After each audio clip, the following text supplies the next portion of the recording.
So, wow. Thank you very much for coming, especially on the day like this, and but also, uh, yeah, I on the day when our city is actually being shrouded by fascism, and I strongly feel that this is a good opportunity for us to actually talk about what we are about to talk about. And so Remind Festival is a new film festival. This is our first edition, which is founded by my two other co-founders, Francesco Quario at the back, Antonio Guo, sorry, and then myself. And so the idea is that our original idea was precisely the fact that the world is falling apart. What is to be done? And and today we can just look out of our windows right outside the campus to see what's really going on. But also it applies to many places around the world. And we don't pretend that anyone has an actual answer to it, but we do firmly believe that cinema is a really good place where some of these issues can be addressed, and also sometimes some of the filmmakers may say that yes, precisely because it's impossible, we need to think about how healing is possible, or why it is so impossible for us to come up with a solution. And so tonight we're going to screen actually how many films? 6 films, um, including, I'm not doing chronological order, including John Chua behind us, who will show a film called No More Crying, and he's calling in from the Philippines.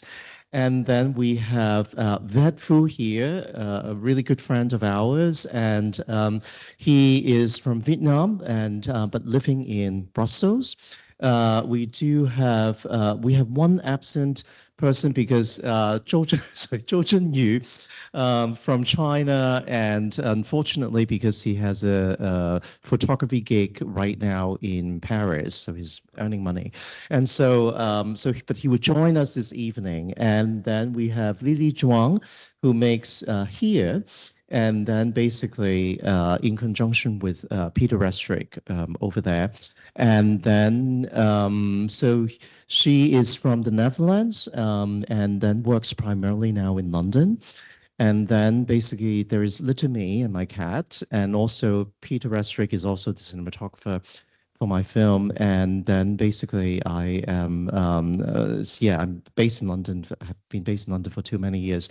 And so originally from Hong Kong. So I think today we're really going to talk about the Asian diasporic filmmakers, and some of the ideas would be more conceptual, more philosophical, but also other ideas would be more industrial. And so I would actually pass the mic to Lily, because Lily will be hosting this particular workshop. What a job. Hi, I'm Lily. I'm Chinese Dutch. I've been in London for a long time, and I actually studied at King's for both my BA and my MA. So Vic and I go way back. I won't say how long. Yeah, I work across fiction and nonfiction, and for today, I'm gently guiding the conversation. For the panel, I looked up right before this started. I looked up the etymology of the word diaspora. And apparently, of course, it's from Greek, and it translates to scatter across or to scatter through, which I think speaks a lot to the fragmentation, but also kind of the remaking that's possible within the sensibility of diaspora. And yeah, I won't talk about my film immediately. It will probably come up in my practice. That will come up later as well. I thought maybe what would be good is to just have the filmmakers present talk a little bit about their practice in general, or specifically the film that they have at the festival this year, in relationship to their relationship to the diaspora and Asian diaspora specifically. So maybe we can start with John.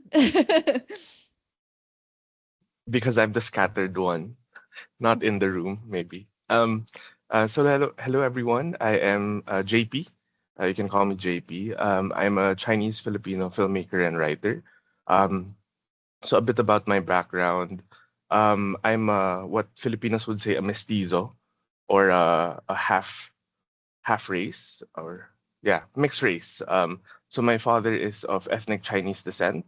Um, um, our ancestors hail from Quanzhou, China, and we speak Hokkien in our community.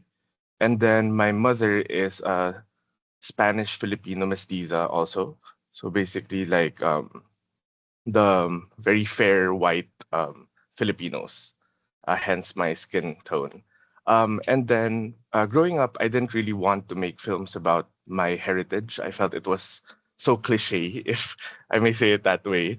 But then I realized that it was a lot more complicated than I even foresaw at first glance. I realized that there's a distinct Chinese Filipino or Landang heritage that is very underrepresented even among ourselves. And if we do not take care of it as the inheritors of this culture, we risk losing it to either the new waves of Chinese immigrants from China, or the the kind of Filipino dominant hegemony, or what it means to be Filipino erases that Chinese roots. And so growing a community with other filmmakers, writers, and content creators, cultural workers, we're trying to explore what it means to be Landang or Zanren in the Philippines. Hi everyone, I'm Viet Vu. So originally I come from Vietnam, and I grew up in Vietnam until 32. So I only migrated to Europe to a program called Doc Nomads, like Erasmus film program in creative documentary film directing. And I ended up living in Belgium. Like if you know Belgium, it is a country, a very small country with two languages. Like half of the country speak French and half of this country speaks Dutch. And so it is really, like before I came to Belgium, I thought like Belgium, they speak Belgic. So that's how I thought of Belgium. But then I realized that living in that country is really a very peculiar experiences that I have lived now for 6 years. And I also made films. Before that, I made film in Portugal, in Hungary, and also in Belgium. And basically, my films are quite connected to Vietnam. And I also made 2 short films in Vietnam before coming to Belgium. So my filmmaking is quite mixed between Vietnam and kind of living outside Vietnam. And it talks quite a lot about the positionality of a filmmaker, that I will not call myself like diasporic, but I may call myself like in between. In between means like I'm not here, but at the same time I'm not there. So so the 2 films that will be shown this evening is one film made in Portugal, one documentary film, and one film made in Vietnam. Yeah, so I grew up in Hong Kong in the 1970s and the early, basically up until 1989. And so during the colonial period, when during my particular generation, growing up in Hong Kong was a really kind of in between space, because at school we were taught, for example, when children ask the teachers, what is China? And so your teachers would tell you that, oh, China is your neighboring country, is your closest neighboring country. And so the idea is that we didn't feel. We would do things like writing, it's silly things. We would be taught to do silly things like sending Christmas cards to the Queen. I think the Queen would be like, who the fuck cares? And so, but the idea is that we were being taught to identify ourselves as a very kind of self-contained place. And I always say that it's the in-betweeners is what Thomas Alcester would call double occupancy, or what I would call extraterritoriality. What it means is that I remember in 1989, when I first came to this country, I was being asked, are you Chinese? I'm like, not really, because I was never being told that I was Chinese. And then, oh, but are you, oh, you must be from Hong Kong in that case. And are you a Hong Konger? Then I'm just like, oh, but yeah, but my family is kind of Chinese. The meaning at that time, like I'm ethnically Chinese, but I didn't really have that vocabulary. And so it's almost like every time someone points a finger at me and try to label me, I need to remove that label and then come up with my own label. And then the two labels would overlap with each other. The result is always a uncomfortable difference, a very uncomfortable difference. And so, of course, the idea is that after a couple of years being here in the early 1990s, at the end of the Thatcherian era, John Major era, I got really frustrated. Because the systemic racism here was terrific, like really horrible. And so I decided, oh, I want to go to the US. And I mean, now, of course, people would think that I'm crazy. But at that time, going to the US was considered a more progressive option, also as a gay man. And so I stayed in the US for almost like 20 years.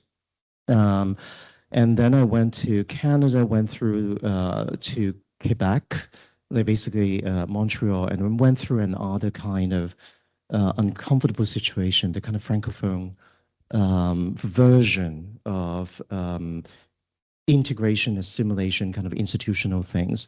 And I came back here in London in 2012. And so in many ways, I think I was primarily trained, my MFA, Masters of Fine Arts, was being done in the University of Southern California. So that was kind of like my filmmaking year. And at that time, there was a huge effort in film school by our instructors to ask those of us who are of Asian descent to actually try to make as many films as possible about the Asian diasporic experience. So many of my film school era films, and some of the films like The Well is really about Japanese Chinese negotiation during the war and after the war. And then basically I have a film a lot of people like, which is Mother, which is really about 1997, my mother's reaction towards the 1997 Hanover. And so in some ways, more or less, that part of identity is always part of my experience. Last but not least, this is the last thing I would mention, is that my grandmother from my father's side is actually third generation Native American who lived in Cuba, and also Native American Chinese. So it was kind of like an intermarriage thing. And so that aspect is something that has haunted me in a good way, like good ghost, like useful ghost. And so that is also a topic that I am trying to explore, like in my further filmmaking. Yeah, I think it's interesting listening to all of you trying to talk about an idea of a failure of labels, and almost this umbrella term diaspora to indicate some kind of lack or a gap or a hyphen, a bridge, and or a suspense, a crossing and a translation. And for me as well, for those of you I've already talked to about my practice and everything, I often say that I'm very interested in the diasporic nature of identity. And that's just kind of a roundabout way of saying that I try to focus on a process of becoming more than than a state of being something. And growing up in the Netherlands, it was a classic case of not being Dutch enough for the Netherlands, not being Chinese enough whenever I would go to China for just the summer holidays to see my family. And then ahead of this panel, I was thinking about the idea that I always had growing up of China as this kind of like perpetual summer's day. Like I had this image of China. My relationship to China was very specific to those holidays where my parents would work and I get to see my grandparents. And it wasn't until actually like my third year here and on your module actually, where I started really engaging with this idea of diaspora. And I remember feeling like I'd found a vocabulary for it for the first time. And it was very empowering. And then as I started thinking about it more and I started making films and you start writing applications, you try to like sell your ideas and whatnot, and you tick the box of like diasporic filmmaker and things, and it starts feeling almost like a limitation sometimes as well. And almost like a cliche, like what John was saying, that it feels a bit cliche if all your films are about being diasporic. And I guess one of the things that I would really want to talk to you guys about, and I was really curious about your experience, was about this idea of legibility, of translation, or feeling like you have to translate. Yeah, because for me, I started noticing this conflict within myself of noticing how much I was romanticizing this kind of mythical homeland, and how much I was also trying to work through the contradictions of a homeland, and then always circling back to family. And sometimes that takes shape in something very literal, like actual translation of languages or code switching and things like that. But then also in terms of film form and aesthetics. So yeah, I was wondering how you relate to just the concept of translation or like mistranslation as well. I don't know if it's relevant to me because I grew up in Vietnam for 32 years, and so I don't have this kind of a translation. And most of my films I make about Vietnam, I feel like I'm very legitimate to make it, even though I often have to, if translation is translate because I live in Belgium, so I know how Westerner people would like to look about Vietnam, to look at what Vietnam is. And I often try to resist that kind of gaze. Like I don't want to, because I come from Vietnam, and most of the time for my latest feature film, I have a critical view of Vietnam, and I don't want to fall into the situation like that. I will see Vietnam in a critical gaze, like the way that most of the Westerners would like to look about that situation. I don't know if it makes sense. Like, so that translation sense means like, I would like to translate that from my own perspective, a person like, okay, I am not in Vietnam, but at the same time, I don't stand in the same position of making a film about Vietnam like the French, a French person, for example. Then I really think that a lot during the process of making my film about Vietnam or about Portugal. So I'm going to quickly interrupt the discussion to introduce Kit Hung. Maybe you could talk a little bit about yourself, and then we'll circle back. Oh, sorry, I went to the different campus, so I'm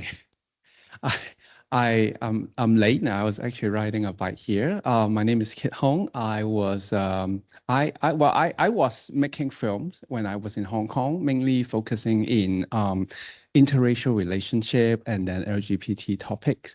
And my latest feature is actually going to screen tomorrow. It's about cancer fighter, a photographer that was actually seeking treatment in London. But then he passed away a few years ago. So he passed me the script, and then I make this feature film for him. I personally has relocated to the UK since 4.5 years ago. And what I've just heard you from, briefly talking about your experience making a film in a foreign country resonates with me a lot already. And I will be sharing some of my experience with. Thank you. Just a little note as well that, we want this to be a free-flowing conversation. So if any of you have any questions or comments in between, just feel free to raise your hand and, we'll bounce off of each other. There's a mic somewhere there. Yeah. Yeah, going back to what you were saying about translation. Yes.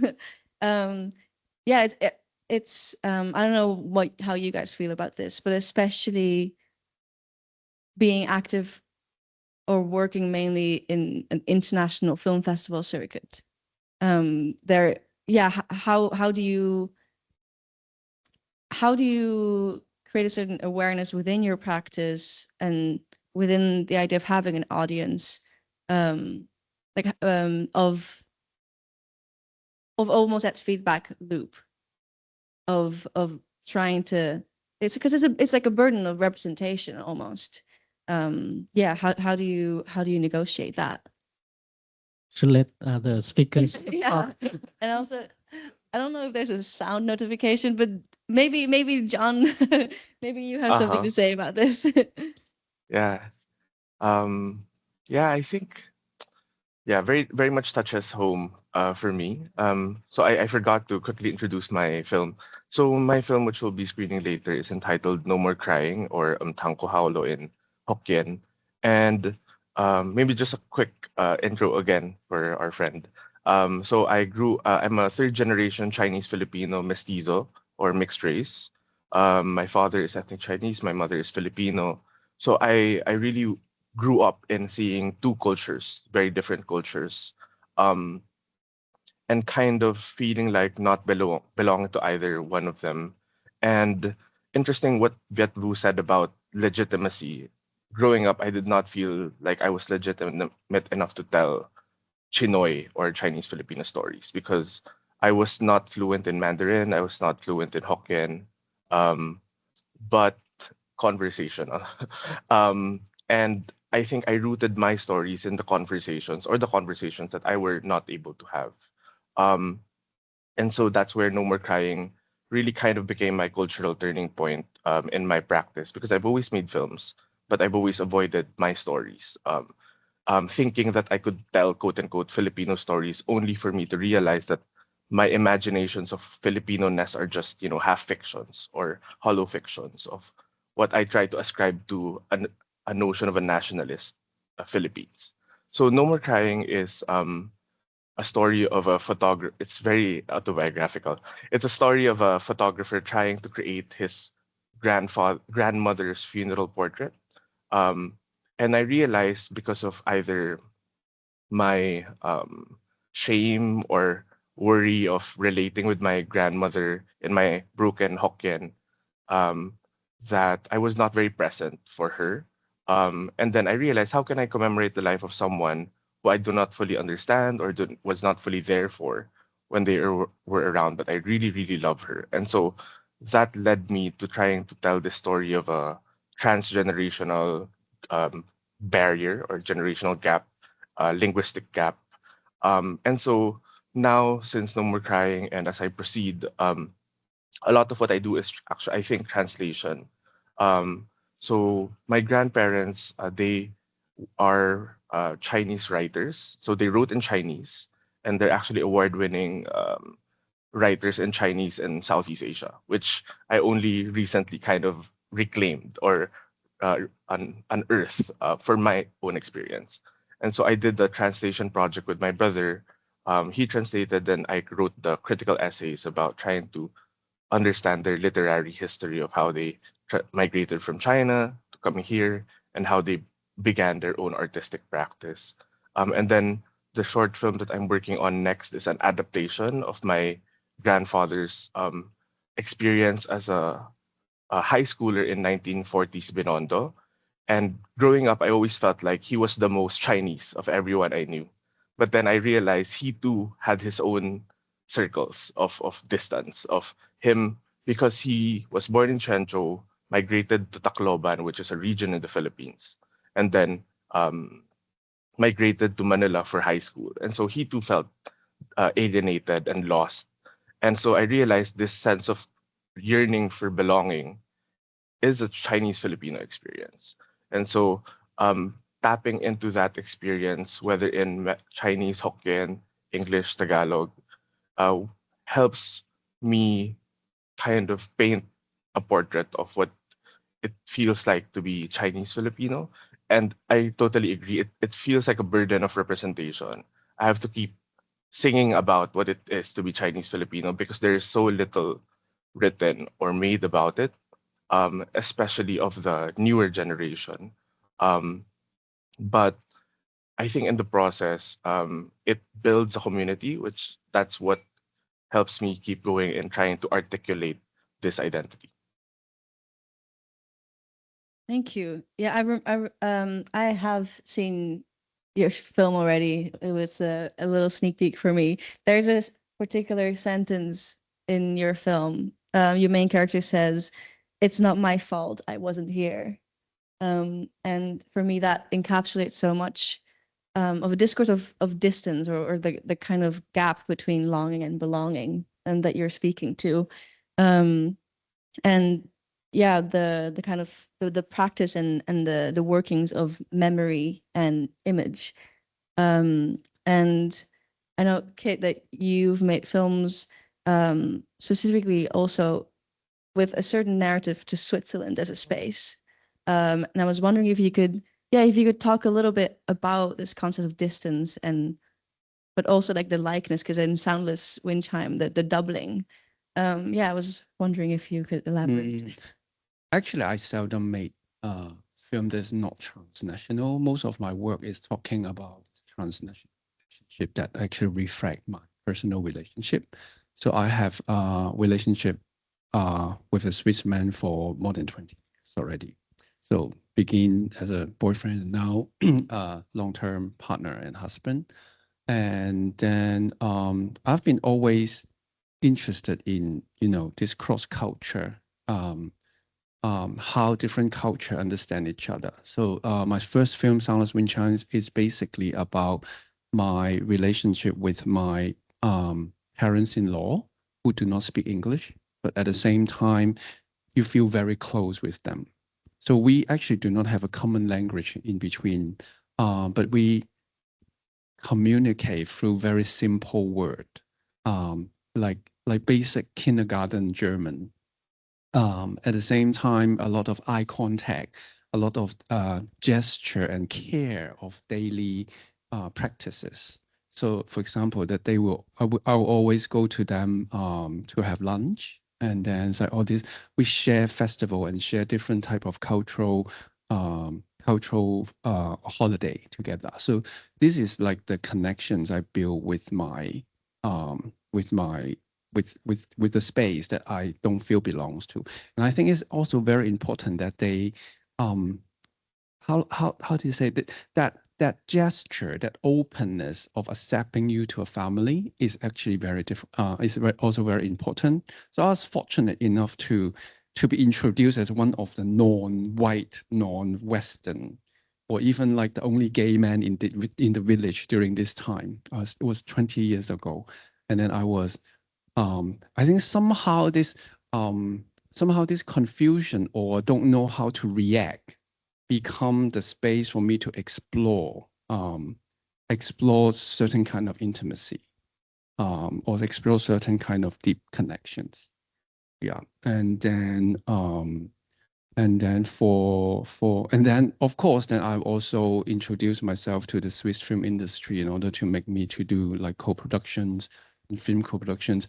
I can actually see that professional world and the familial world is actually very, very different when you are navigating in a foreign space. I'm also from Hokkien, by the way. Yeah, I think the concept of silence across all your films is really interesting. Not just as an absence of words, but almost the frustration of words and language. And especially, I mean, there's no words in your film. Plot twist. Yeah, and I was wondering if Victor, maybe you could talk a little bit about your approach to sound. Yeah, so yeah, so because my film you will see this evening, it was actually a film that can be actually seen just as a cat film, because in some ways Pete and I were kind of roommating with each other. Is that a word? I sound like Julia Child. We are roommating, and then so effectively, Scotty was our favorite cat, and so I have a new cat now. Scotty was having a really good time, and so we just took a camera to capture his sleeping. And I was trained in film school about one thing, because in some ways, when we're talking about translation, because before film school, I was in music school to learn composition. So as a composer, I remember that I brought in a lot of theories into my composition teacher, and my composition teacher would say, throw them away. Now, he doesn't mean that you shouldn't think about that, but he actually asked me, close your eyes, like put your fingers on the piano. What do you hear? Don't think about the intervals, don't think about the chords. What chords are you using? Press your fingers down. What do you hear? What do you hear next? And so I think I use this philosophy to some extent. It's like you either pick up a camera yourself and ask, what do you see? What are you seeing? How do you want to see it? What are you like? Why? Don't ask yourself why yet. Like, do it. Or when you work with cinematographer, the idea is that you convey very well the idea is that this is what I'm seeing right now, and trust your cinematographer that this is the way, like, especially you work with a cinematographer whom you trust. But the film can be appreciated in a very kind of basic level. Like it's a meditative film, it's slow cinema. We're watching my cat sleep for 10 minutes. But the underlying tone was that it was during COVID and I wasn't able to go out. And so the original footage, we did have sound, but the sound was just like room tone. I was trained as a sound editor. I worked professionally as a sound editor. And one thing I was thinking about at that time was that had the world opened up, not only opened up in general, but had my world opened up. And especially COVID at that time, not only was I not able to go out, but I also found myself locking myself down because I was so afraid of anti-Asian backlash at that time. And so Pete could testify that, like, he would even go out for me to buy groceries, and I would be like, oh my God, I shouldn't really go out. And I really try to imagine what kind of world would I want to hear, or would I think that I would hear when if the world opened up, if my world opened up. And so in some ways, the sound design was done in a way that I was really trying to use sound to tell that story, which is on the one hand very close to my environment. I wouldn't be able to hear those sounds until maybe two years later. But at that time, those sounds were so I wouldn't say alien. It's not alienating. So familiar, but it's also so defamiliarized because of COVID and because of my worry of racism during that time. And I actually resonate with your idea a lot. I come out, or I realized my sexuality very late, like 19 something, and then during this time, I learned a lot about critical theories and queer theories during this time. Continue challenging the existing media So when I grow up in a creative school of design, and then I feel like I'm bearing all this theory on my shoulder that I have to sort of like correct or make work that is following all these critical theories, you know, Stuart Hall talking about representations. And this even continues to my first feature. I constantly challenge myself. Do I give a correct representation of these Asian people? And then, of course, then like when the film challenge around the world, it's constantly being challenged. Like why there's so many people smoking in your film, and why that white people in your film is a robbery, not the Asians. Like all these things actually come back to me that make me feel like this is also my producer will then tell me, it's like, Kit, when you create films, you like all this theory is like a guidance, but not not like something that you have to judge yourself. And then ultimately, when I do the second film, I feel like to be honest to my own experience and to be honest to your collaborator. I think that's the basic. And I think also respond to your inquiry about film festival. I think people work in film festival director will have the academic background or the connection to know what was being criticized from, you know, decades of cinema or the problem in representations. And they are actually looking from us, the new type of representation that challenge the previous images. So I think as a creator or as a filmmaker for the future, we like our lived experience should be in the front, and then with some theories back up. Yeah, I relate to that idea of have, you know, you study and then you've got all these theories and this academic background. And for a long time, I didn't even really think about how most of it was also very Euro-American. And it's only when you sample outside that kind of box, you realize how intensely it's rooted within how you even look at your own imagery or your own stories. Because I'm working on a film about Chinese opera now, and I remember a whole discourse around one of my takes that was too long because it's someone's painting something, and the criticism because I worked in a shopping space at one point was that the take was too long, that now we're not focusing on the action and we're wandering around the frame and I'm looking at other things now. And I just kind of thought, well, that's fine. Like I want you to be able to wander. I know that Victor, you've written a lot about this, like the idea of ideation and wandering through an image and the different dimensions of an image. And I remember when I was talking to you about this very early on, I just thought, oh my God, yeah, of course. Like it doesn't have to always be according to certain rules that I thought were really set in stone. And to think about things perhaps in a more non-linear way or in a more non-hierarchical way. Even just like the idea of what's realistic, for example, it can be so different for so many people within the ecologies that we create in our films. And I was actually gonna talk a little bit about this also in terms of in relationship to your film, The Eternal Springtime and Landscape.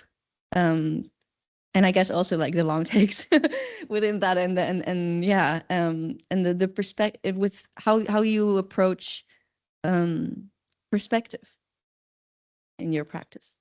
Before answering question, I would like to address back to the question of like representing, because like I did have a yes, I did have some kind of like how say self-exploration process regarding representing Vietnam in my films.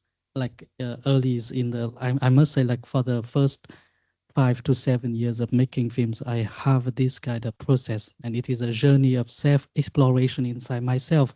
And because for a lot of young filmmakers coming from Vietnam like us, to be selected in festival, really it is a game for like because we were ambitious. We would like our film to be selected at top film festival over the world. But to do that, we did have to play with the game. In this case, that the rulers of the game as from the United States, like Sundance or some very big film festival in European. So they see Vietnam in their way. And for young filmmakers, beginning filmmakers, we wanted to be selected in that festival. We to some extent, I argue that we must play that kind of game. Like it's not like we cannot like say, we resist that. You could only resist when you are big enough, when you are very kind of like you're famous, you are known, film festival, like Hao Xiu Sen. But like when you started making, you had that kind of pressure and it was normal. And then also like, so we also at the same time try to explore what it is Vietnam in us. But to my memory, I remember that I had kind of these feelings inside myself. And it is a kind of, I'll say, negotiation inside myself. What is Vietnam and what it is. And so coming to the question of paysage, it is like that because yes, in the film, it is the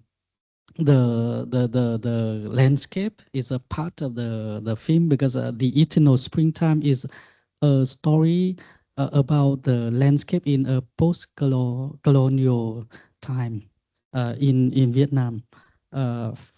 Because that was the theme of the movie when I started making it, and through so the landscape is always a very big part of Vietnamese identity, because I also taught a course called Identity and Cinema, like how the Vietnamese identity is represented inside Vietnamese cinema. And I because of teaching that course, I had to analyze what is Vietnamese for myself before giving to my students. And I realized that rain, a lot of rain. If you come to Vietnam, if you see any Vietnamese movie made by Vietnamese filmmakers or diasporic filmmakers or Westerner, like American filmmakers, they will put the first, like in the first 30 minutes of the film, you will have a lot of rains, like some shots of rain, tropical rains, because it is a kind of like, yes, a signals of identities. Because like, and also they will show like Ha Long Bay. They will show a lot of kind of like very magnificent landscape about Vietnam to show you this is Vietnam.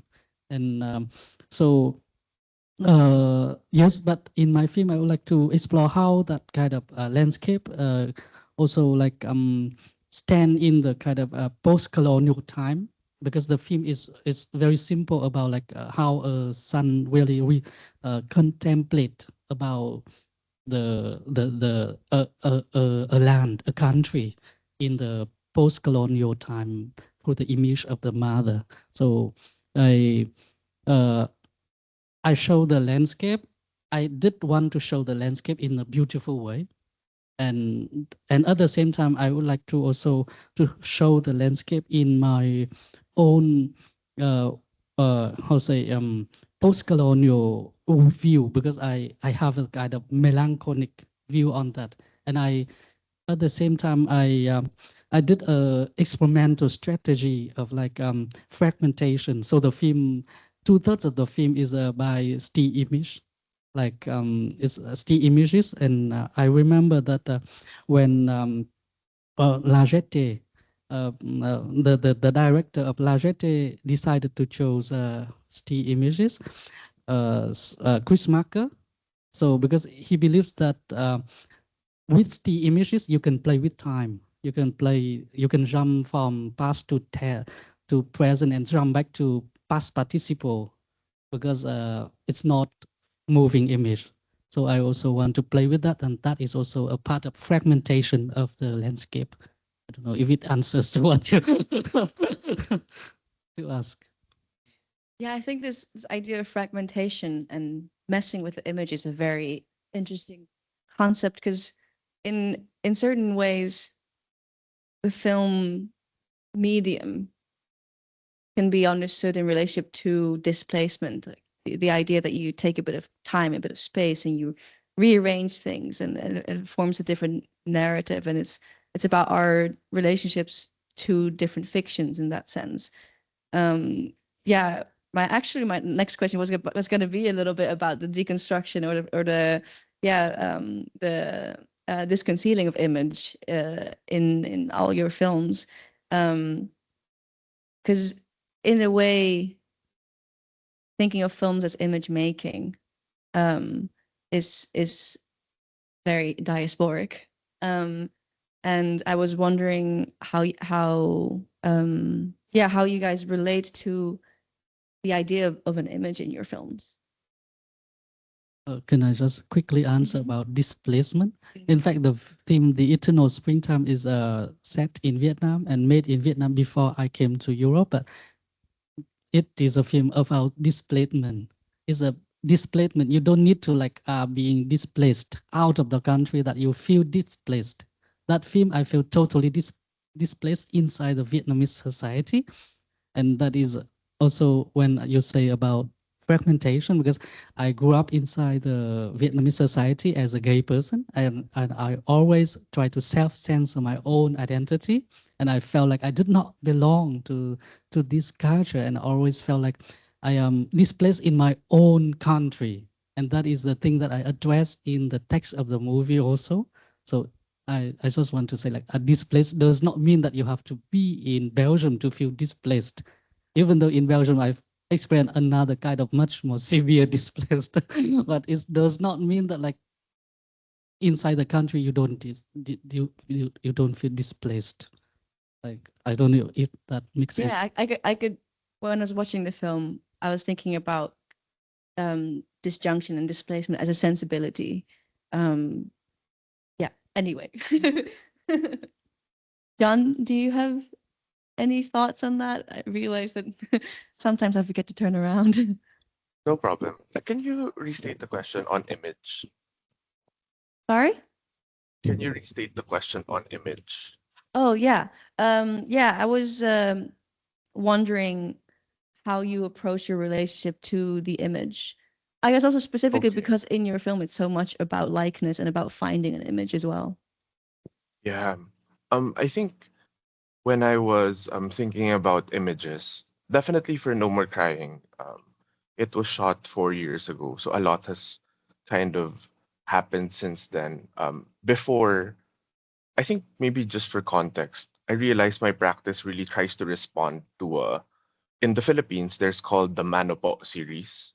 So it's a very popular film series that tries to depict the Chinese Filipino family in a mainstream sense, and it was produced by Chinese Filipino producer Lily Monteverde, and it has a very lasting cultural impact to the Philippines. It was made back in the early 2000s. I grew up during that time, and it's made, I think, seven films already, um, and it depicts the Chinese Filipino as, very well off, very rich, but using Filipino actors with tape, cinching their eyes to look more chinky, and using Chinese traditional garments for pajamas. Like this super hyper Chinese images of what it means to be Chinese Filipino.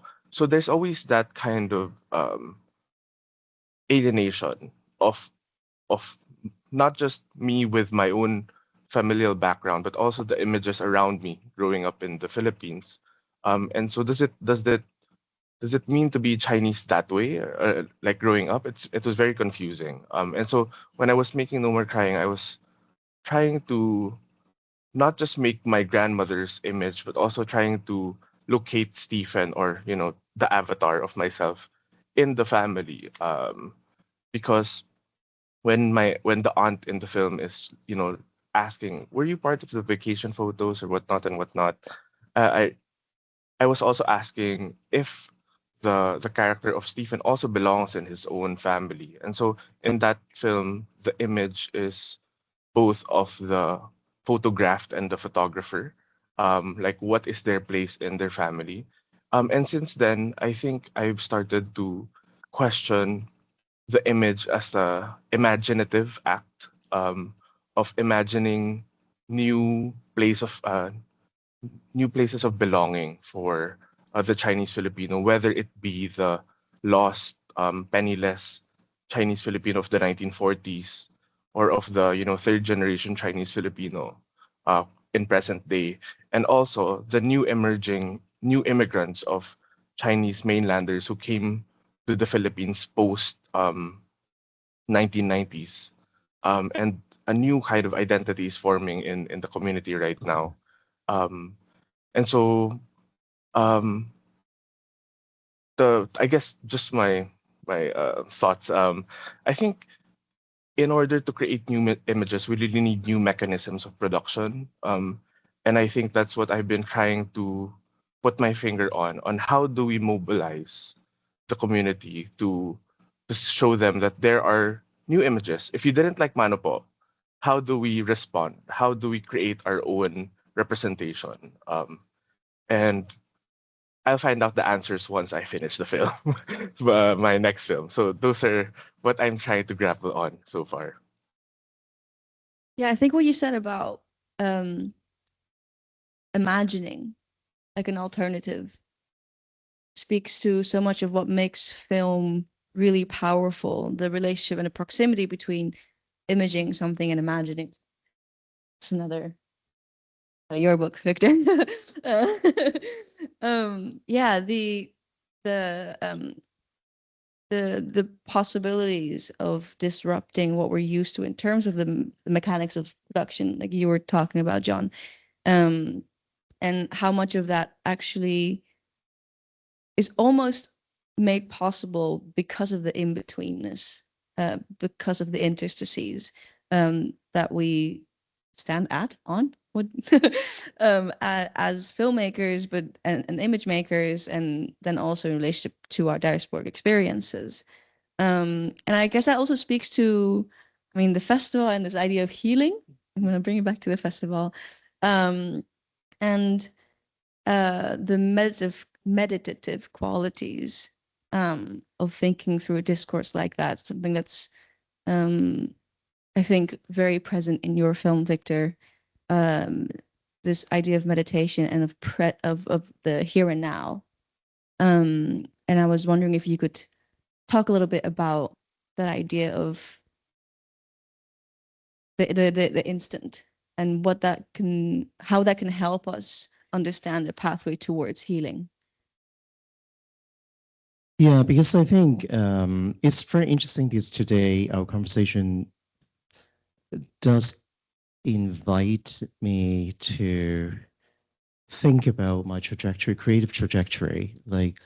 And in some ways, I think to look back, I think when I was younger, I had a lot of anger. And I mean, it doesn't need to be younger. Even like a few years ago, I was just very angry. I mean, even now I could occasionally get really angry.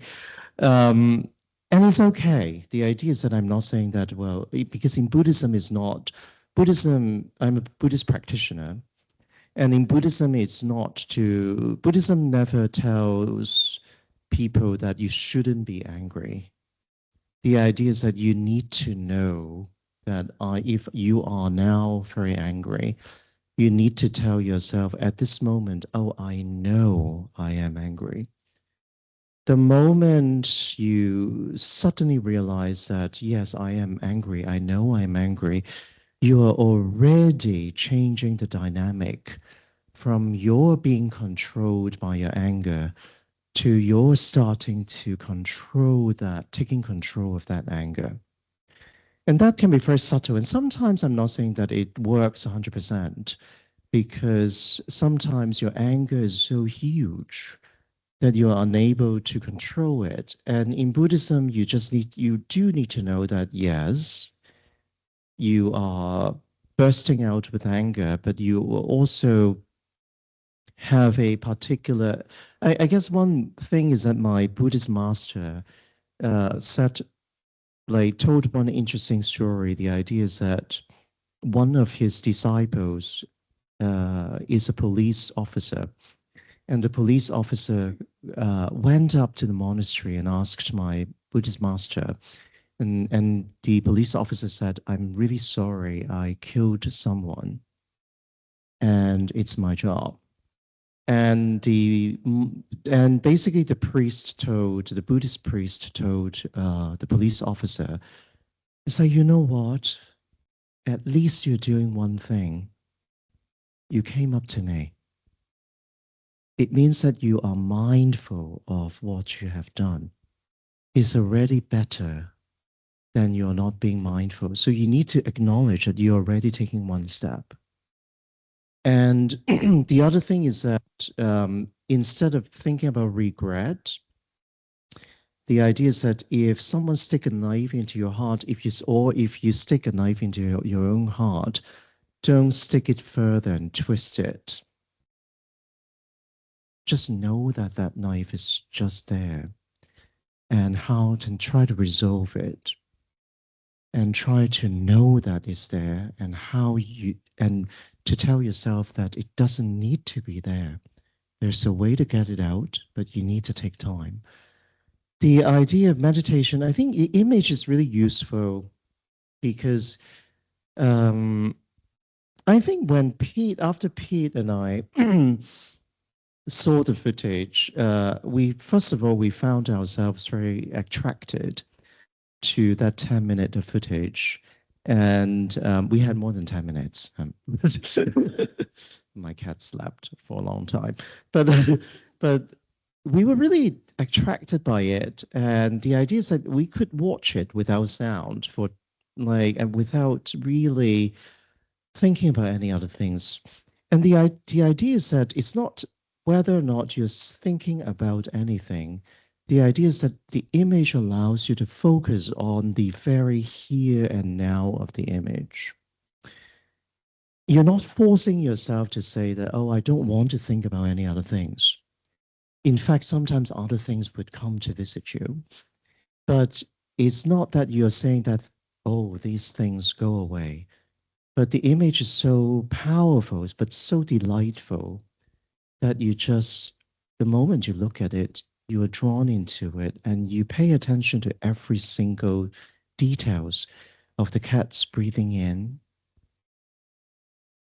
breathing out, the cat little gesture, and you start thinking about, oh, yeah, just like that. And so cat also has that kind of ability, and so in some ways the focusing of the of the here and now, to really kind of meditate, to achieve the kind of mindfulness, to kind of come home to it. Oh, breathe in. Breathe out. Yeah, and so for me, I really feel that it's so important, especially when things are so all over the place, things are falling apart. And I remember that Thich Nhat Hanh actually made a joke when he was still alive in Plum Village. But that joke actually really imprinted in my mind. He told one of his disciples, it's just like, oh, every morning you read the news, then you actually walked around, and you seems to be so nervous and so anxiety ridden. You know what? You're just looking for yourself. Yeah. And I still think about that every day. So it's for me, actually, I resonate a lot with what Victor and say about images. I think since COVID, after COVID, post-COVID, I've been looking a lot at the meditative quality of image, or image sequence in the sense of film, because films, when you're watching a film, you're actually watching a series of image sequence. The way I approach image or my work right now, I I think most of the filmmaker or like we are very much born to how to tell a story. And especially when we are watching like Netflix and like TV every day, we know how to sequence to make an image sequence in order to tell a story that make the audience feel more like, okay, I get something. But I think recently I'm more into having a meditative journey with my audience. And this is what Sounds Wind Chime and I think Soma tomorrow is trying to convince. I remember I went to festival, I watch a film and then my brain just like fry everywhere and think about something else. It's not about the film is a bad film. I didn't fall asleep, but then the film make me go into a meditative journey that the image stimulate me to think about things. And like by the end of the cinema, like after I exit the cinema, I might not remember concretely how the story is sequenced, how the picture is sequenced, but at the same time, I can imagine pictures, moments that I remember that connect, I would say, affectively or unconsciously in a way. So I think at the moment I'm exploring or I'm treating in I like my next films or my film will be I would say a pool of images that they are actually imagine a network of images. So these different images is actually interacting with different image in different time. But when you present it in the cinema, it is in a linear sequence. But in your mind, it's never linear. So you remember images in different time and they're actually interconnected and reacting in your mind different time. So that become this meditative journey that I would like to have with the audience or starting from my storytelling point of view and see how the audience will react to it and reflect on their personal experience as well. Can I just add up? Because it's interesting. Yes, the sense of meditation and healing is also into my two short films. In The Eternal Springtime, in fact, it is the poem is a way of meditation. Like even though the image is like very still images, but the poem is recited in a meditative form. And the entire film is really, there is a synopsis about the film is about a son in anxiety, walk into a cave to calm down, and he recites in a meditative way a poem for himself to overcome anxiety, to be in here and now. And a lot of audience ask me why is the voice in the film is so strange. Like why does he whispers in that kind of strange voice? And Vietnamese people, we don't speak in that way. We speak in very fast or we speak in normal daily language. But if you see the film in the kind of like, it is from the perspective of the son who is in, anyone who is in anxiety, you will understand that you will have a different voice and perspective. And also regarding to the healing, it is about the film An Act of Affection I made in Portugal about a middle-aged gay man who was in a kind of on the verge of depression. And in this case, meditation is very intertwined with the perspective. Because in most of my film, I made from first-person perspective. Like it's called like first-person documentary. It means that like the presence of the filmmaker, who is myself, is very present inside the film. This is very opposite to kind of like observational documentary. Like if you do observational documentary, you pretend that you are a fly on the wall and everything happens is like in a God view. But with first person, like I often hold my camera and I have the voice of myself from behind the camera interacting with my character. And yes, that film is very simple, but I asked myself a question like, hey, if I also make an observational documentary film about a middle-aged man in loneliness, then what is how say I did not like the fact of like presenting a problem or like documentaries is a lot with the history of like, hey, the more severe the problem is, the more, I'll say, the poorer the character, the more tragic the character falls into, the more we feel like we need to act. And for me, at that moment I made that film, I felt like, is it really an act of filmmaking? Is it really an act of like documentary making, that you have to go out there and search for a very, how say, situation very catastrophic to make a documentary, so that and the fact that I appear into the frame and I jump into the frame in the middle, in the end of the film, is also an act of like, it's really about like, hey, this is the gesture of the maker. Like, it's really about what we need to do in a world that is collapsing. For me, it's my answer personally in that case. Yeah, I think this sense of stillness and the gesture of the self, especially in a time of kind of constant cognitive stimulation, fragmentation, is such a powerful act, or almost like the stillness before it, the act, or the possibility of an act. And so much of what you said speaks to a very productive uncertainty and anxiety, almost, it feels like to me. And this making of space where an alternative imagining of the self, and even just the concept of the self, is possible. And it's almost like the gesture you were talking about, the gesture of the filmmaker, the gesture of the self. It's like it's like that classic idea of film where you hear a train whistle, so you imagine a train station. So it needs to start somewhere with that first gesture.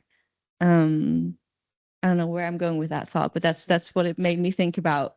Yeah, well, maybe we can open it up and see, just to check if anyone has any questions, because I'm aware of the time as well.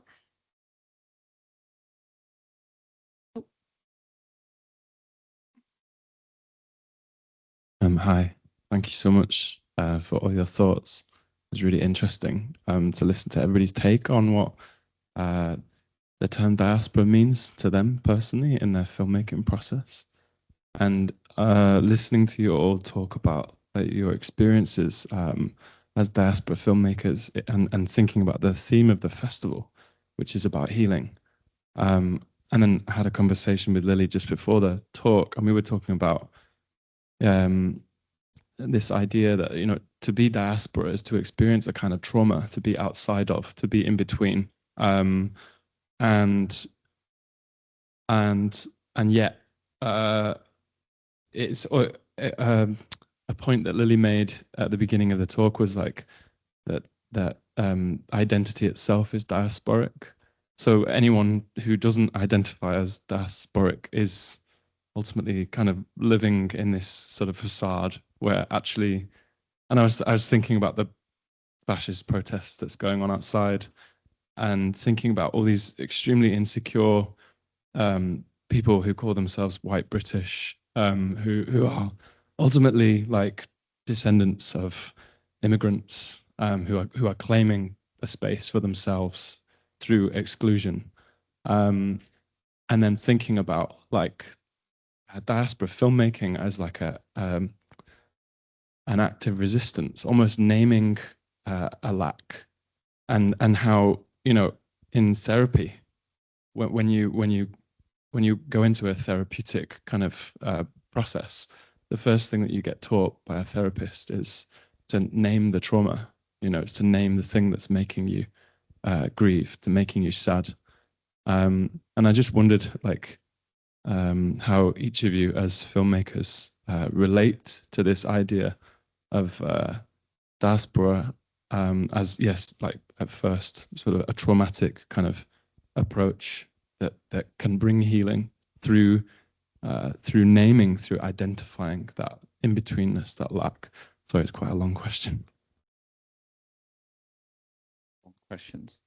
I'm still digesting, but I think the first, I remember the last time I visited a therapist is and then the issues that I named to my therapist is my husband is diagnosed with cancer. So and then we started to talk about like how as a caretaker is going to is also at the same time suffering if in a different way, where the cancer patient may actually be suffering from all this medical treatment, chemotherapies, all this discomfort of like medical equipment that has to go inside your body. And then, but at the same time, when when the person that you care about is also suffering from these things, it seems like almost your trauma or your feeling is not important to mention. And that's why I'm seeking, the therapist to make my feeling more important. Because when I expressed my feeling to my husband during the treatment, it wasn't something that he can care about, because he has his own health to care about. And I think if I expand this, if I expand these feelings to more like a diasporic experience, I think it's about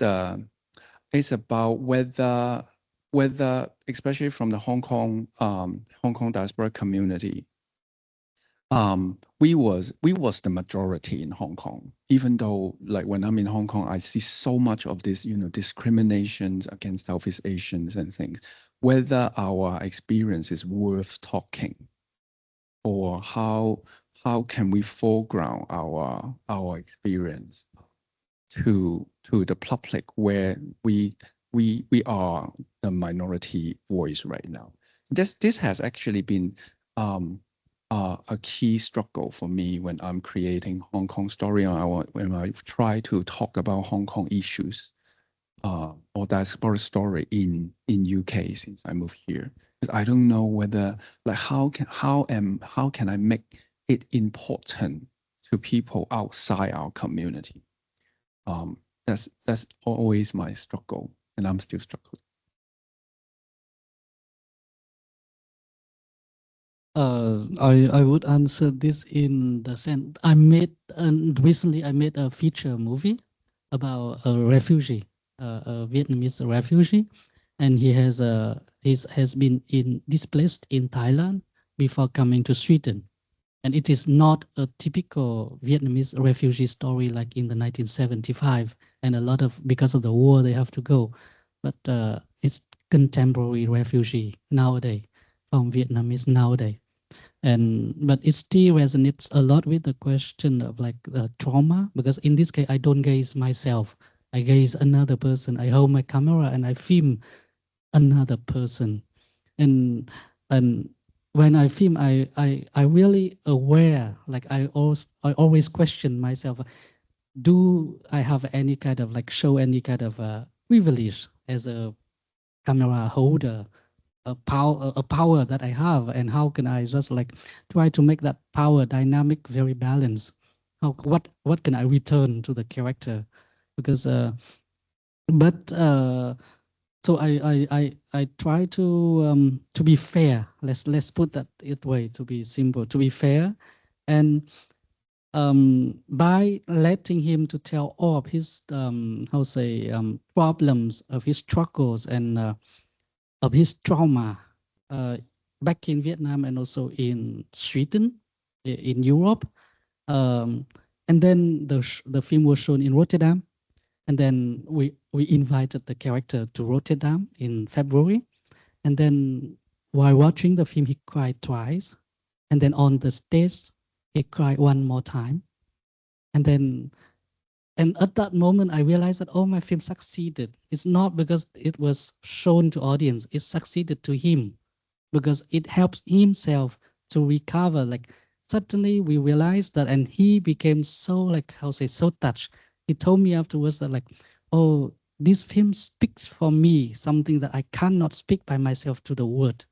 And that is, I think that is the process of like, the film can really speaks for his own trauma, means already a way of healing to him.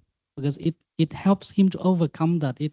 Maybe he come back to life and to Sweden, he has to struggle again because the problem of his life continue even after the film ends. But he knows that the film already talks about that, and he knows that there are audience already know about his stories. So I feel like at least the gesture, like to be fair to that, for the story to tell about his life is already something that helps him, I think. And Victor knew that because Victor presented the film and he cried, and the character told me afterwards that, and I felt, oh, maybe my film may not go far, may not go reach a very large audience, but it helps him at least. I guess my response to both of you is that, yeah, I remember that when I decided to do the PhD, initially very reluctant. The reason why I would say reluctantly was because at that point, I really felt that in the 2010s, I think 2000s actually, when I went into graduate school for my PhD, I really felt that a lot of scholars weren't talking about films in a way that had absolutely no relation to the creative experience. And I also felt that whatever that needs to be said in a film or a piece of music, like both art forms are very meaningful to me. The best stuff is not articulable in language. And so I think after the publications of my scholarly works, like my 3 books, I remember that Bao Weihong and Jessica Young and quite a few people like Alex Salton, Thomas Lamar, they all came up to me and said, Victor, like, what I like about your academic books is that they are not academic books. Like you are saying something beyond what language is trying to say. And also insist that if something doesn't make sense from a filmmaker's perspective, I'm not saying that they shouldn't be talked about, but I would caution myself from claiming that just for making that claim's sake. But for me, the idea is that I do find that what I like about composing a piece of music, playing the piano, and taking photographs and making moving images. I think the idea is that there is something about those media or processes of mediation that are doing something for myself and doing something to other people that are not linguistically possible. And I think it really reaches something beyond that level. And I also love the materiality, because when I started doing filmmaking, like Mother was shot on Super 8 and High 8. So the idea is that the materiality of the Super 8 image literally Laura Mark's idea of haptic quality of the High 8 image. And so it transforms the entire, basically in that film, I went out to the street on the 30th of June, 1997, and went to Chim Sha Tsui and Central to film how people behaved. And the idea is that the materiality, I had no light and I was shooting on a very Super 8. And so, and I was just like, yeah, don't worry. I'm just going to open the entire aperture as wide as possible and pushed the film 2 stops. And the result was this really uncanny feeling. You're almost seeing a city that is so familiar to you, but so unfamiliar, and precisely at that moment of political transition. And especially there is one shot in which you see on the Peninsula Hotel, you see the lowering of the British flag and the raising of the Chinese flag, and then like 50 people are gathering. At that point, you could still cross the street. And then basically you really see that materiality of the grainy image. And I do feel that the materiality of the quality, it's very important. Like in LA, I worked with the lab a lot, like on 16 millimeters, 35 millimeters. Yeah, digital. Well, we can talk about like with the cinematographer later. Yeah, for me, I think what you said about communicating something beyond language is really interesting. How do you describe something? How do you describe a feeling that that you don't have words for, that you don't have an image for? And so much of it becomes about trying to approach or reach for a certain affect in your films. And speaking about like pain and trauma and how that functions, I think in a way, these points of anxiety, these points of pain, it's like having pain in the body where you almost need to feel pain to feel the limitations and the boundaries of your own body. And it's a way to address something. Without it, how do you find what's wrong in like the network? And also speaking to what you were saying, like the idea of then having an audience and what you were also saying about like the conversation with the audience members. I think like as filmmakers, you make something and a lot of it you make for yourself. And then at one point you're done and then you have to let it go and then it's not yours anymore. And then you show it to people and then there's something really invigorating about that because as I think we as human beings we think in dialogue, and we understand ourselves in dialogue and in relationship to other people. And I think in that way, we almost do that by proxy with our films. Yeah, and the idea of how we kind of breathe through that process. I mean, that's different for all of us, but it's so inherent to filmmaking to balance all those different liminalities within the images that we then present to people, and we hopefully get to talk to the audience members, and you learn new things about your films and what you thought you'd made. Yeah, John. Yeah, I actually I feel like it's a bit of a cheat code to be able to write my notes, because I feel like the first question was very it touches home for me, not just as a filmmaker but as someone in crossroads in my own life and practice. So I think so far with my practice, the way I imagine Chinese Filipino as identity is through creating or locating the Chinese Filipino under the Philippine sun, under that idea. Um, in the Philippines, a Chinese Filipino writer, Charleston Ong, made the distinction between Filipino Chinese literature and Chinese Filipino literature. So let me distinguish. So this is a bit of a simplification, oversimplification, but Filipino Chinese literature is written by first generation migrants who write in Chinese and speak about longing for home in the mainland. So it's not Philippine literature, quote unquote.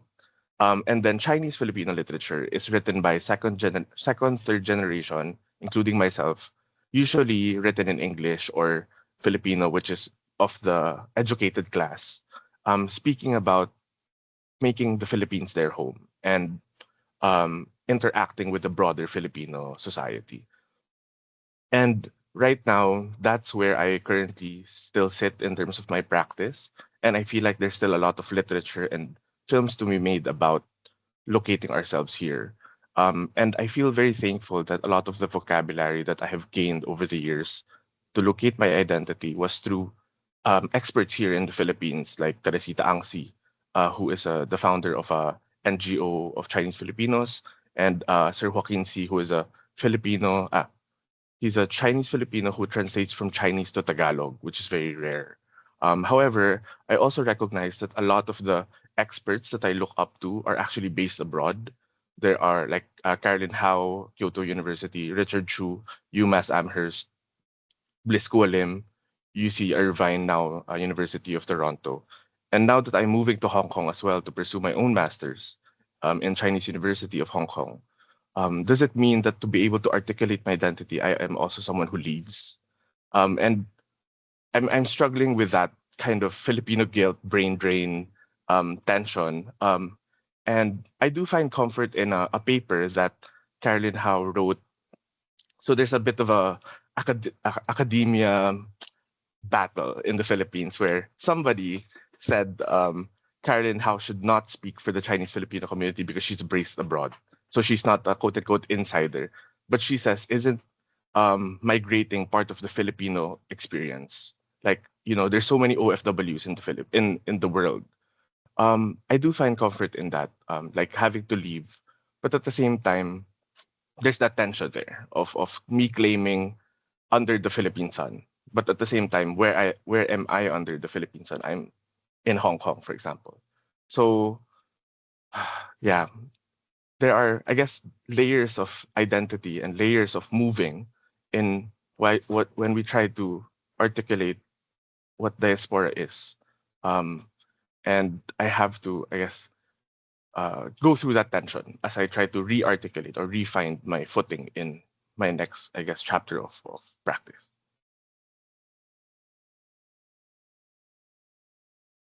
I don't know if do we have not enough time for another question? Because Francesca was saying something. Two very quick but very important questions. First one, John, how many cats do you have and what are their names? Second one, Lily, could you give us a little tease about your film that you're showing tonight? Because you haven't spoken about it. So I think John has 2 cats. I've seen 2, I think. Yeah. Yes. I can go really quick. I love my cat so much. So I do have 2 cats in this room. I have another cat outside of this room. So the first cat is Star. She's, I think, 13 years old now. Oh. The white one, this is my very charming stage cat. His name is Teddy. I named him after Sir Teddy Ko, who is a Filipino archivist. So Sir Teddy, in his later years, he's also a Chinese Filipino. He lost sight in one of his eyes. And when I saved Teddy off the streets of Cubao, he also had one eye missing. So and I was still grieving for Sir Teddy, who passed away November 2024. I picked him off the street January 2025. So he kind of helped me through the grieving of one of our Philippine archivists. And then Lunar, who is the other black cat.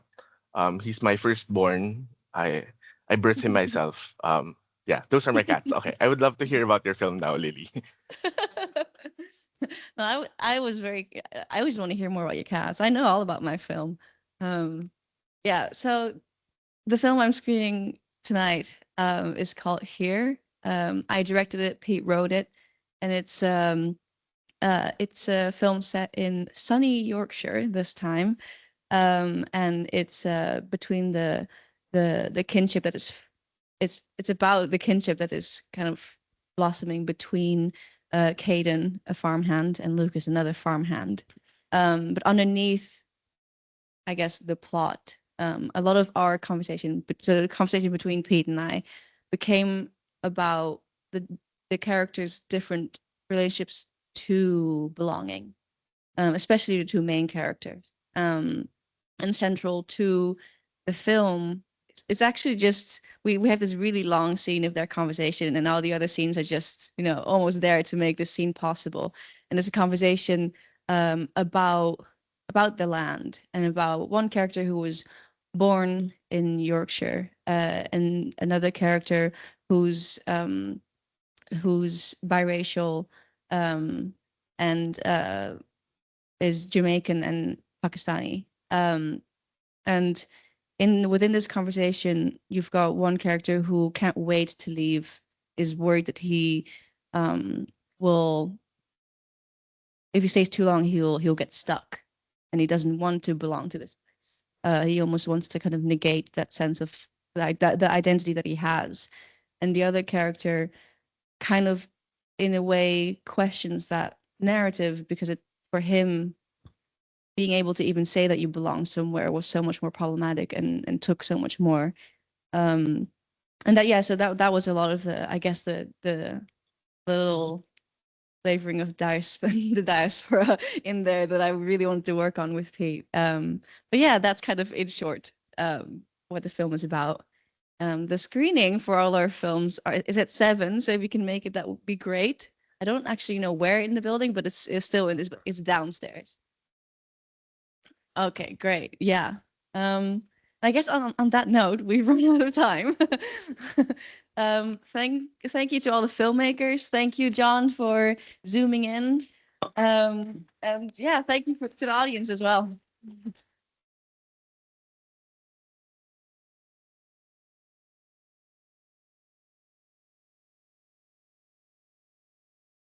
Thanks, John.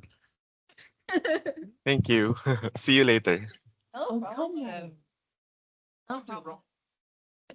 It's